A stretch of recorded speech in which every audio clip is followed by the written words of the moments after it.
ultimately. She is Her Furry Grace, Isabel, Queen of the Her Universe. furry grace. So you've heard the old joke, dogs have owners, cats have staff? That's the way she views it. Are we rolling, Richard? We are rolling. We're there. You go with the slate that we don't need because we don't have microphones. I know. All right. The never-ending slate. All right. I like it. You just like doing it. Yeah. All right. You could go back to the other way, but you really didn't like that. I didn't like that. The hidden behind the head thing. Yeah, That slamming in the hurts. back of the head. That is better. I'm, All right, I'm so- okay with this. Yeah, you see, it could always be worse. It could be worse. That's true.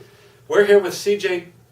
Are you going to do it? Can I start? No, I already did. I'd like to start. I did it once already. We're here at another spot interview of NeverEndingPanel.com with CJ Cherryh, 3-time Hugo Award winner, Campbell Award winner, and she has the distinction, I believe, of having an asteroid named after herself. Correct. Author of over 60 works, and apparently lover of history and language and all sorts of interesting things like that.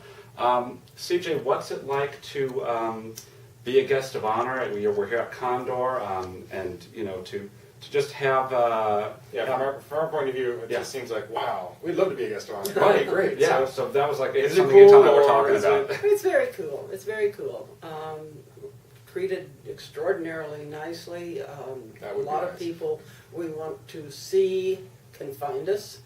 A lot of people we haven't met yet, but some of which we've met online, will come up and be able to target us because we've got this, big obvious badge, and it's nice. I enjoy it a great deal. Even when the autograph line stretches out the door, you ask yourself, oh my Lord, how many bags are there in that line? But on the other hand, they bought all those books. Yeah, yeah. So I enjoy signing them.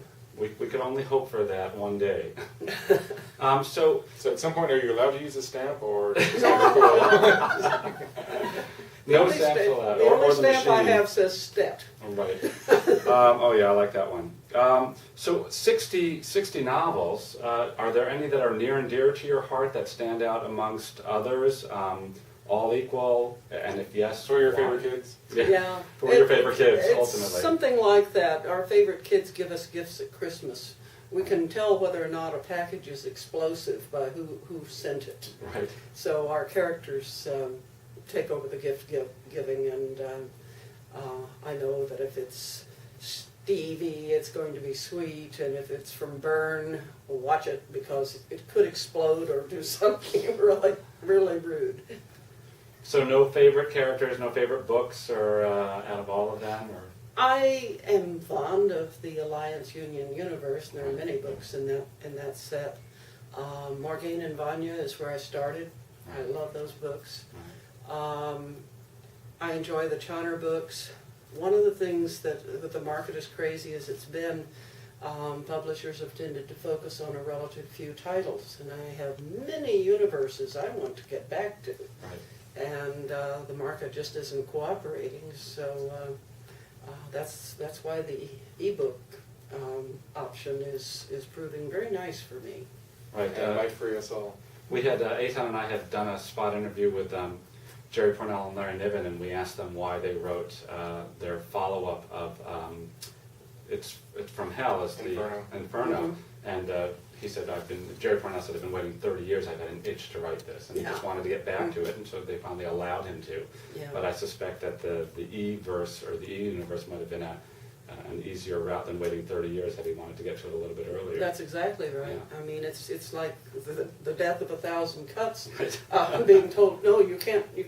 write in your universe. You can't go Yeah. here. You can't go there. That won't sell now. Or you have to stay Yeah. in your universe. Or you have to do another one just like whatever. Please write book 57. And even worse is when they compare you to somebody else and say, write one like theirs, and you just want to go, no, that's not my cup of tea. So I understand you have a passion for history. Yes. As Any does particular- yeah, as does Eitan. So he, it's Well, Any particular era? my specialty was Greco-Roman, Mediterranean. Have you read the Didius Falco?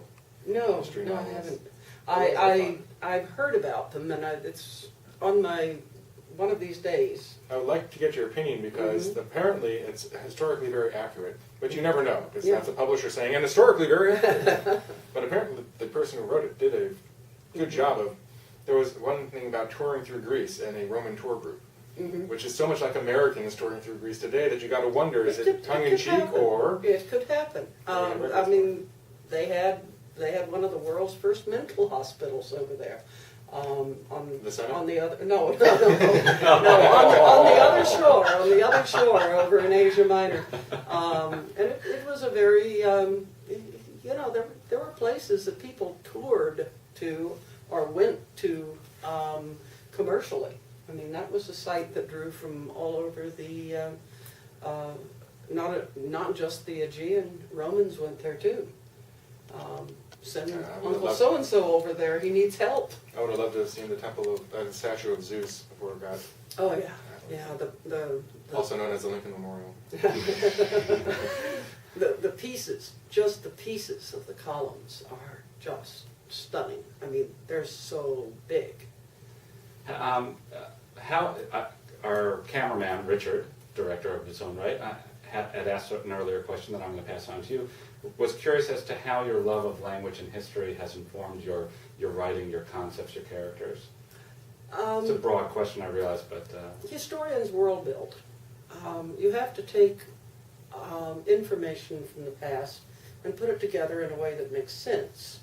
And if you're a good historian, you try to keep yourself out of it as much as possible and not try to make back then an analog for right now, because that's how you end up slanting history. So I try to play it honestly. I'll set up a small set of givens, and when I work, I borrow a little from this, a little from that, but I try to make them legitimately connected. And I sometimes wonder about a situation from history. I rarely deal directly with history because I tend to get too pedantic if you turn me loose with a real character. The only exception was when I did the Hell books, or the Hell stories, Heroes in Hell, and I could work with Julius Caesar after the assassination. Oh, that's right. Sort of that was a great story. Got it out of Riding the way. in the Jeep with the binoculars. That's I loved that. right. That You was- can have any tech you can believe in, and his belief stopped with World War II. But Hatshepsut, the explorer queen of Egypt, uses space tech because she can believe in almost anything. wow. And poor Machiavelli could not make the computers safe. That's right. That Dante is rewriting. He's Sorry, published Dante. it. That was That's Dante. right. He could not make the computers say. That was just yeah. hilarious. Hell is a computer. I will not say.